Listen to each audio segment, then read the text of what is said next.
भाई? अरे भाई हमने तो कई बार सुना, हर बार एक अलग नशा, एक अलग मजा।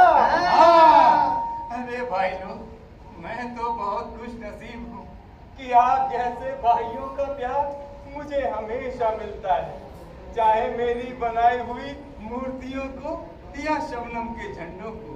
आप सब इतना प्यार देते हैं कि मैं तो एहसान के बोझ तले दब जाता हूँ। अरे हटो भैया, सत्तार भाई की जब सहनाई बजती है ना, नागिन डांस करने का मन करता है हमारा।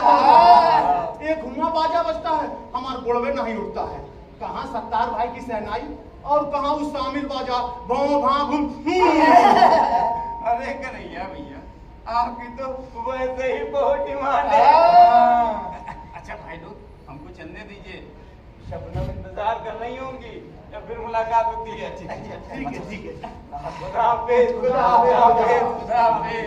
अच्छा सत्तार भाई, फिर कहीं प्रोग्राम हो तो बताइएगा जरूर। हाँ बताइएगा जरूर। आप गांव के हीरा है, हीरा हीरा है हीरा। अरे भाई लोग इधर आओ, इधर आओ। उस्मान भाई, अब क्या हुआ? अरे काहे रो रहे हैं भाई? अरे अभी तो टनाटन ढोलक बजा रहे थे सत्तार भाई के साथ। अरे तो उस्मान भाई की भी तो सुनो, तुम एक बार शुरू हो जाते हो तो रुकता ही नहीं। अरे हाँ उस्मान भाई, बोलो क्या बात है? अरे भाई हम लोगों की कोई बात बुरी लग गई? अरे भाई लोग, ये तुम लोग का कौन सा न्याय है? कौन सा न्याय है बोलो? उस सत्तार, उसकी मेहनत तो दिखाई देती है, लेकिन हमारी मेहनत नहीं दिखती किसी को, जबकि हम भी बराबर उनका साथ देते हैं।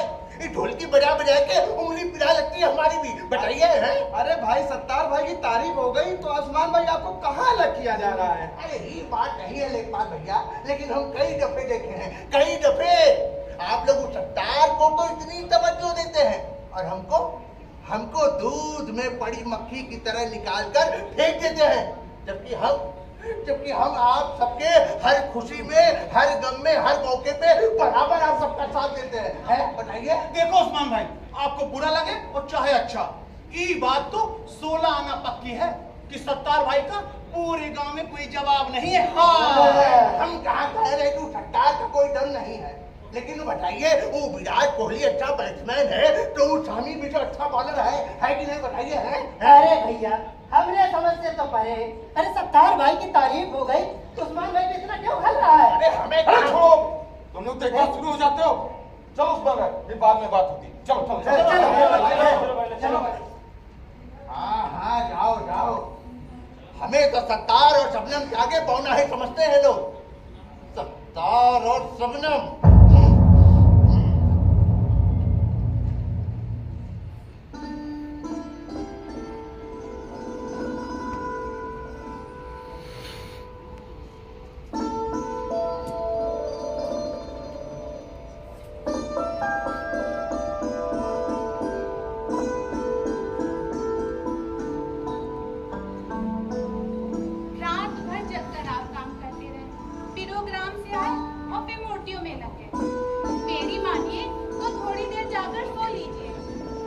अरे शबनम, कल जन्माष्टमी है, सबको मूर्तियां बना कर देनी है, सबको पूजा भी तो करनी है।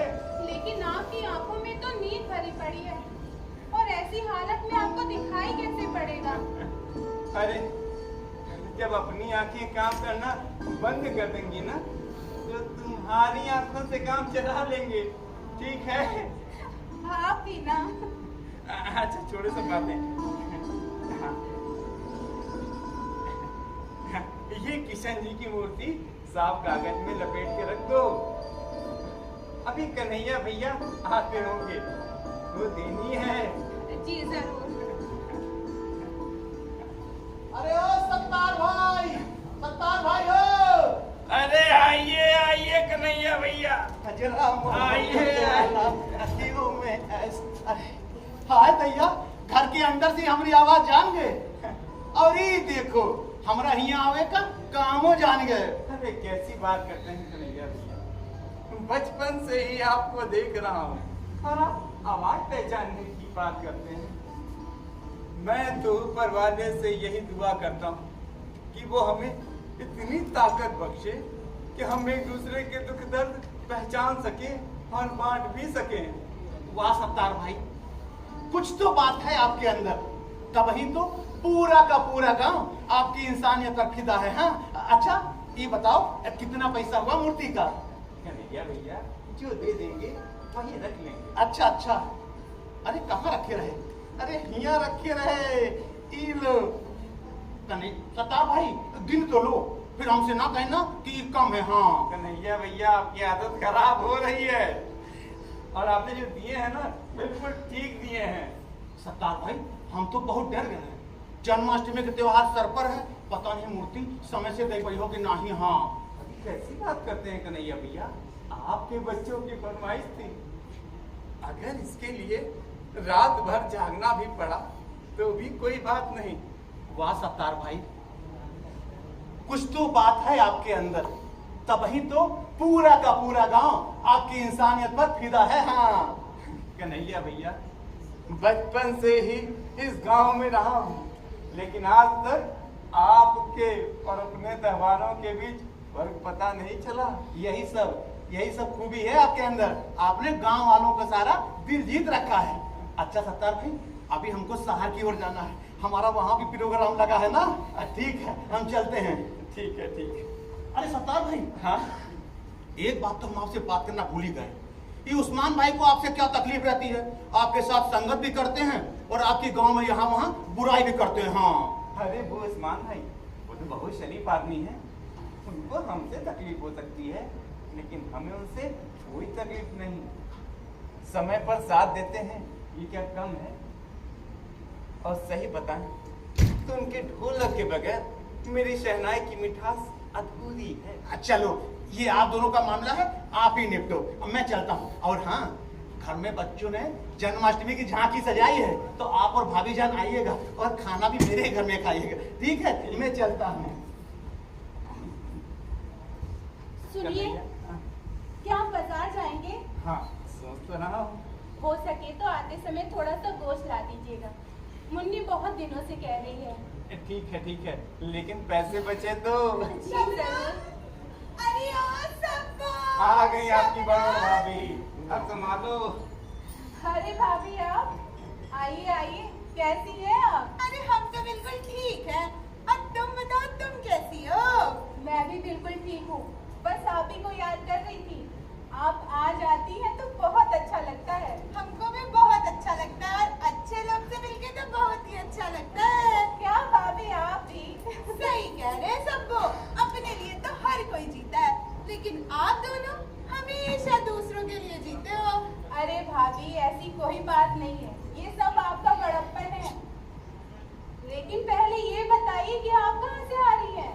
अरे हम आ तो घर ही से रहे हैं, लेकिन जाना कहाँ था ये हम भूल गए। हाय तो यह याद आया, मूर्ति। अरे सत्तार भाई, एक किशन जी की मूर्ति दे देते, पैसे हम 2-4 दिन में जुगा लेंगे। हाँ भाभी, ये लीजिए मूर्ति, पैसे कहाँ भागे जा रहे हैं? वाह सत्तार भाई वाह, क्या मूर्ति है, जैसे किशन जी स्वयं बोल उठेंगे।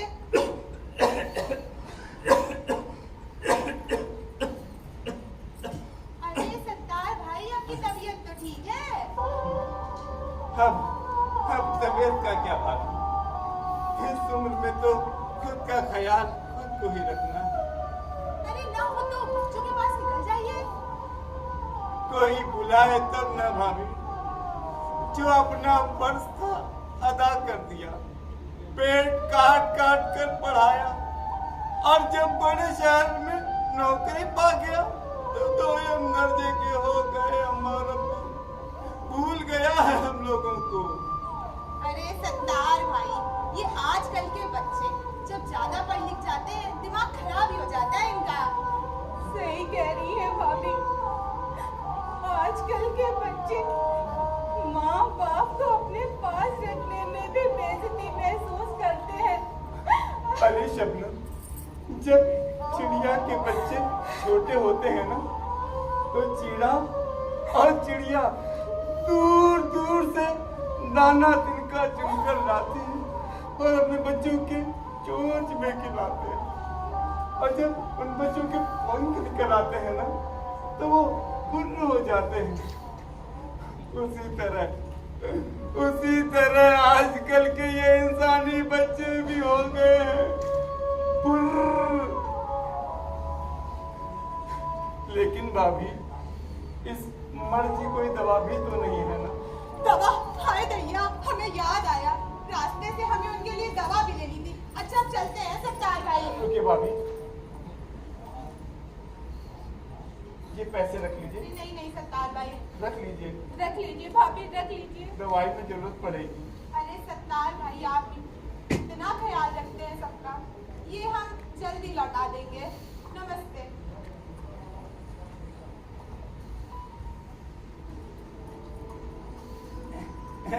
शबनम, अगर गोश्त 2-4 दिन में लेता हूँ तो? समझ गई। जो पैसे थे वो तो दवा में दे दिए भाभी को। ये लीजिए, रख लीजिए। मुन्नी कभी कहती भी तो नहीं है ना। रुकिए, झोला लेकर आती हूँ।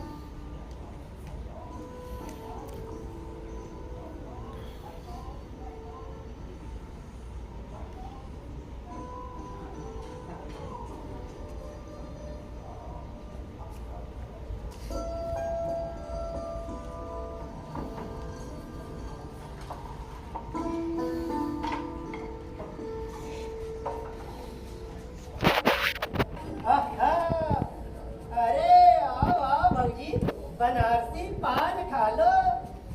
हाँ भाजी, अरे आओ तनिक चाय में पी लो। हाँ हाँ भौजी, आओ आओ, यहाँ बैठो। आहा, ये देखो, ये मन हमका भौजी कह रहे हैं। शर्म नहीं आ रही ना तुझे? हम तुमने एक बार नौकरी चली गई लेन-देन के चक्कर में, और यहाँ बैठ के अखबार पढ़ रहे हैं। अरे तो अखबार पढ़ना भी तो जरूरी है। देश में क्या हो रहा है, कैसे हो रहा है, ये सब पढ़ना भी तो जरूरी है। अरे तो ये छपा है कि नहीं? लेखपाल बाबू घूस लेते पकड़े गए, ना पिटा दी नौकरी। देख रहे हो भैया, इन्हीं की बोली आज हमारी औरत भी बोल रही थी। जब तक पैसा लाकर हाथ में देते थे तब नहीं कहती थी नोटों कट्टी कहाँ से आ रही, तब तो कहती थी चलो बेबी लुलू मोबाइल घुमाया था। और जब आज हम पकड़ लिए थे तो घर में भी सबकी सुनते रहे। अरे लेखपाल भैया, सुख के सब साथी, भैया दुख में न कोई। सही कह रहे हो भैया, कोई औरत अपने मर्द को ये नहीं सिखाती है घूस ना दिया करो, तब तो कहती है सोच समझ के ले लिया करो। अरे आजा भाई लोग, आजा। अरे आजा आजा। उस्मान भाई, ये मियाँ इत्र लगाइए। अरे आपके इत्र की खुशबू ऐसे ही महकती रहे। अरे गजोदर भैया, कहो उस्मान भाई आपकी खुशबू ऐसे ही चारों ओर महकती रहे। अरे भैया, उस्मान भाई कुछ भी भूल जाए लेकिन इत्र की खुशबू महकाना नहीं भूलते। अभी अभी भाभी अपनी महक महका के गई और उसके बाद उस्मान भाई की खुशबू। अरे भैया लोग, हम तो यही चाहते हैं कि हमारी खुशबू हर जगह फैली रहे, बराबर बराबर। हमको देखो भाई, वो फालतू का चीची चीची और लप्पो चप्पो करने तो आता नहीं है। वो कहते हैं ना कि ना काहू से दोस्ती और ना काहू से अच्छा भैया लोग, अब चलते हैं। इत्र की खुशबू और जगह भी फैलानी है, ठीक है? आजा आजा आजा आजा। अरे हाँ, अरे लेखपाल भैया, ध्यान दिया आपने? भाभी के हाथ में क्या था? क्या था? मूर्ति। मूर्ति? जरूर वो सत्तार के यहाँ से ला रही होगी। अरे भैया, जन्माष्टमी वजह से लाइन लगी है सत्तार के यहाँ मूर्ति लेने वालों की। अरे हम तो नहीं जाते उसके यहाँ, उसके जैसी चापलूसी और सीधेपन का ड्रामा हमें नहीं आता है। अरे नहीं नहीं भाई, ऐसी बात नहीं है। अबे चुप, उसका व्यवहार ही ऐसा है। लोग बात उसी के पास किसी भी मदद के लिए चले जाते हैं, बाकी है कुछ नहीं, बस चू चू चू चू बोल के सबको बेवकूफ बनाया हुआ है। अरे हटो, वो तो हमें फूटी आंख नहीं सुहाता, पूरे गांव पे बोझ है बोझ। अरे हाँ भाई लोग, अब तो हमें भी लग रहा है आप लोग जो कह रहे हैं बिल्कुल सही बात है। अच्छा ठीक है भाई, रुके रहो, कभी तो उस पहाड़ के नीचे आएगा ही ना। अरे भाई लोग, भाई लोग ये आओ डॉक्टर जी आओ, जल्दी आओ, बहुत जल्दी बात करनी है। नहीं आओ, आओ,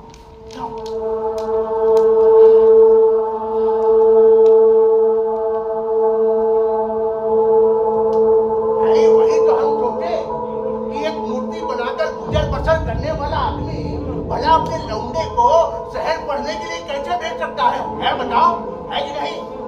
जरूर गड़बड़ करता होगा वो, कुछ कम है, बताइए। आग तो हमारे अंदर ही बहुत दिनों से लग रही है। बाबूजी को देखो, मूर्ति सत्कार के लेने में कोई बुराई नहीं, और यहाँ हमारी बेइज्जती करके चली गई। बताइए, कुछ तो करना ही होगा भाई लोग। कुछ भैया अब तो बर्दाश्त से बाहर है। अरे भाई,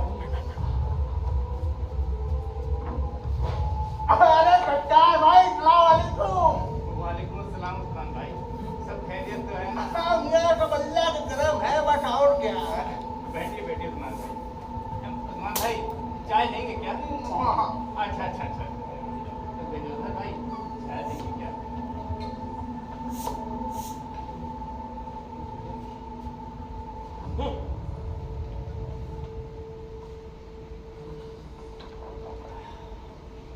लेखपाल जी, आपके बारे में कुछ सुना था, सब ठीक है ना? अभी आप सब आपस में कुछ बातें करते दिखाई दे रहे थे, सब ठीक है ना मंसू भैया?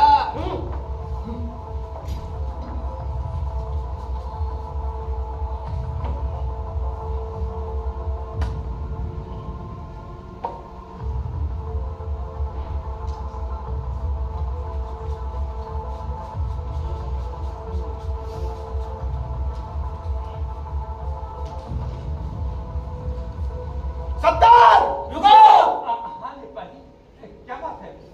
बहुत अच्छी एक्टिंग करते हो तुम। इस झोले में क्या है? अरे इसमें वो मुन्नी बिटिया ने फरमाइश की थी। अरे हाँ हाँ, बताओ क्या है झोले में? इसमें छुपाना क्या है भैया? इसमें तो गोश्त है। गोश्त? हाँ, मुन्नी बिटिया कई दिनों से फरमाइश कर रही थी, तो सोचा गोश्त लेता चलो। अरे सत्तार भाई, पूरा गांव देवी देवताओं की मूर्ति तुमसे बनवाता है, कोई भी फर्क नहीं करता है, और तुम हमारी गाय माता का। हाँ, बोलने से पहले सोच लीजिए, गलत बात कर रहे हो। अबे चुप। इस झोले में कोई मांस नहीं है। नहीं, मान तो है, लेकिन गाय माता का नहीं। आप लोग कुछ गलत फहमी हुई है, हम ऐसे आदमी नहीं है। अरे तुम कैसे आदमी हो सब पता है, अभी बताते हैं हम लोग। अरे मेरी बात तो सुनो तुम लोग, अरे मेरी बात तो सुनो तुम लोग। ये सुनकर और जान कर कि इस झोले में कोई मांस है, हमारा खून कौन उठा सकता है? अरे मेरी बात तो सुन लो, कहीं तुम लोग के हाथ से कुछ गलत ना हो जाए। अरे मुझे मान के तुम लोग को क्या मिलेगा? अरे तुम्हें मारकर हमें क्या मिलेगा? सुकून।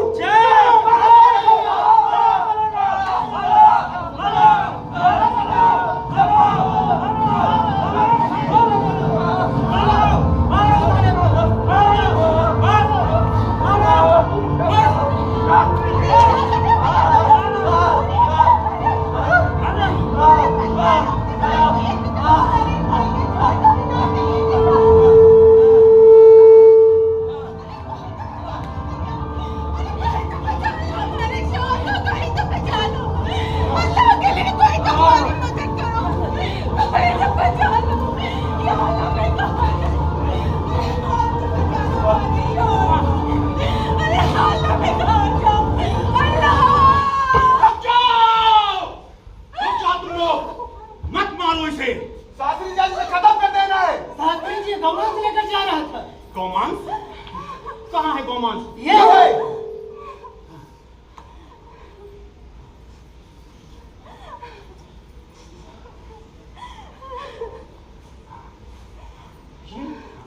ये है गोमांस, इसे कहते हैं गोमांस।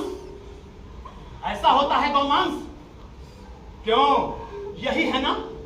न देखा, न समझा, न जाना और न जानने की कोशिश की। एक ऐसे इंसान को मारने के लिए चल पड़े जो दिन रात तुम लोगों के दुख दर्द में तुम्हारे साथ खड़ा रहता है। एक नेक दिल इंसान। लेकिन शास्त्री जी, हमने सुना था। अरे चुप! क्या सुना था? हमने सुना था, तुमने सुना था, उसने सुना था और चल दिए पाप करने। ये भी देखने सोचने की जरूरत न समझी कि सच क्या है और झूठ क्या है। अरे ऐसे ही अफवाहें फैलती हैं और ऐसे ही भड़कते हैं दंगे।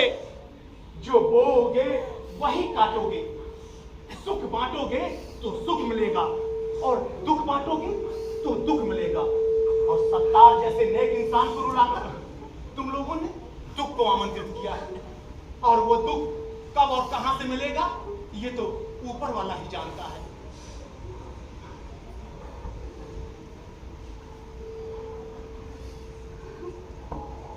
उठो उठो सत्तार भाई, उठो। ये गांव के चंद कुछ उन लोगों की साजिश थी जो तुमसे जलते हैं। भीड़ जितनी बहादुर होती है उतनी ही डरपोक होती है। ना ही वो इकट्ठा होने के समय कुछ सोचती है और ना ही बिखरने के समय। सत्तार भाई, तुम एक अच्छे और सच्चे इंसान हो। तुम्हारी अच्छाई और सच्चाई के बीच में एक ताकत है। सत्तार भाई, इन भटके हुए लोगों की तरफ से मैं तुमसे क्षमा चाहता हूं सत्तार भाई। सबनम, सत्तार भाई को घर ले जाओ।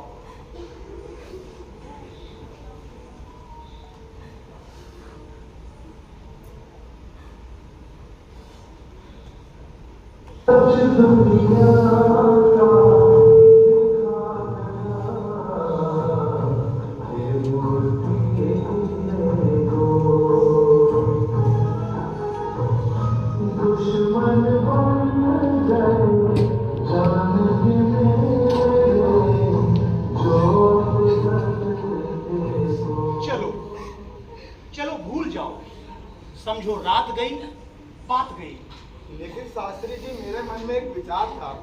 हाँ बताओ लेखपाल, क्या विचार है? जहाँ तक मैं आपको जानता हूँ, आपने ना ही किसी मांस को हाथ लगाया होगा, ना ही छुआ होगा, तो आपने कैसे जाना झोले में गौमांस नहीं है? ये सच है लेखपाल कि मैंने आज तक कभी मांस को छुआ और ना ही हाथ लगाया। अरे तुम छूने की बात करते हो लेखपाल, मैंने तो कभी गौर से भी नहीं देखा। लेकिन हाँ लेखपाल, मैंने उससे भी कोमल चीज देखी है, और वो है सत्तार जैसे नेक इंसान का दिल।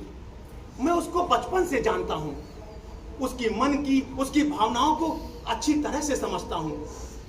जब तुम लोग उसको पीट रहे थे, उस समय अगर मैं कोई दलील देता, बहस करता, तो ये भीड़ मेरी बात नहीं मानती।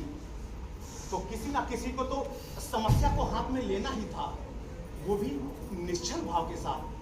और जब मैंने मांस के टुकड़े को हाथ में लिया तो मुझे बिल्कुल भी घिन नहीं आई, क्योंकि मैंने मांस के टुकड़े को नहीं, मैंने समस्या को हाथ में लिया था। और मुझे खुशी है लेखपाल कि मेरे छूने मात्र से ही समस्या समाप्त हो गई और एक निर्दोष दोषी होने से बच गया। शास्त्री जी, वो सत्तार भाई और शबनम भाभी गाँव छोड़ के जा रहे हैं। क्या? अरे चलो सब मिलकर रोको उन्हें। चलो।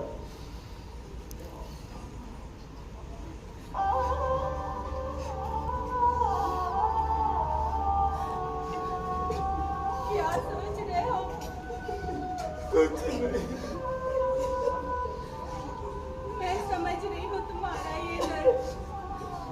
इतना सब कुछ होने के बाद यहाँ और यहाँ से आगे बुला नहीं पाओगे, यही ना? कैसे भूल सकता हूँ शबनम? कैसे? अपना गांव, अपने खेत, अपने ये लोग कैसे भूल सकता हूँ?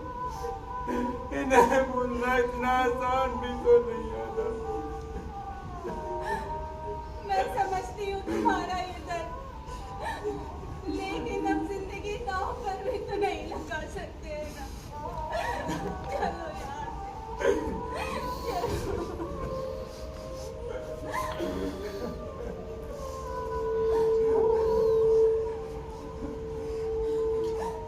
सत्तार भाई, क्या हम सब कितने बड़ाई हो गए आपके लिए?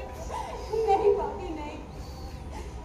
हम सब तो रहना चाहते ही थे और रह भी रहे थे, लेकिन अब नहीं। सत्तार भाई, हमें यतीम करके मत जाइए सत्तार भाई।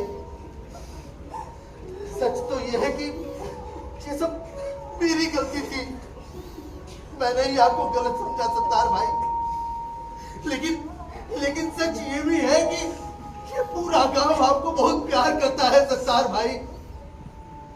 आपके जैसा खुद को बुला लेना बहुत मुश्किल है सत्तार भाई। हमें माफ कर दीजिए सत्तार भाई, हमें माफ कर दीजिए। अगर आप माफ नहीं करेंगे तो मैं अल्लाह को क्या मुंह दिखाऊंगा सत्तार भाई। माफ कर दीजिए सत्तार भाई, माफ कर दीजिए सत्तार भाई। काम छोड़कर हमें जिंदगी भर का दर्द ना दे सत्तार भाई। सत्तार भाई लेखपाल, जहाँ भी रहेंगे तुमसे मिलने आते रहे। अरे सत्तार भाई, जहां कहीं क्यों, यहीं क्यों नहीं, हम सब लोगों के बीच में ही। पंडित जी, क्या है? और आपके विचार ही तो हमारे जीवन का आधार है। अब आप हमें, हमारे परिवार को आशीर्वाद दीजिए कि हम जहाँ भी रहें सुखसे रहें। देखो सत्तार, अब हमें मत रोकिए। लेकिन सबनम, गांव के चंद कुछ उन लोगों के अपराध की सजा पूरा गांव क्यों भुगते? तुम जैसा सोच रही हो, तुम्हारी जगह कोई और होता तो वो भी यही सोचता। भीड़ कुछ करने से पहले नहीं सोचती है, वो आखिर एक भीड़ होती है। सत्तार भाई, तुम एक अच्छे और सच्चे और ईमानदार इंसान हो, तुम्हारी इस गांव को जरूरत है। देखो ये सब कितने शर्मिंदा हैं। इन्हें भी यह एहसास हो गया है कि इनसे अपराध हुआ है और पश्चाताप के आंसू इनकी आंखों में हैं, और इन्होंने अपने उस अपराध को पश्चाताप के आंसुओं से धोने की कोशिश की है। सत्तार भाई, क्या तुम माफ नहीं करोगे अपने भाइयों को? हाँ सत्तार भाई, ये लो शहनाई, और एक बार फिर से हम सबको कोई प्यारी सी धुन सुना दो सत्तार भाई। हाँ, ऐसी धुन कि सबका मन प्रेम से भर जाए। हाँ सत्तार भाई, एक प्यार भरी धुन सुनाकर सबके मन के गिले शिकवे दूर कर दो, जिससे फिर हमारा गांव पहले की तरह हिल मिलकर रहने लगे।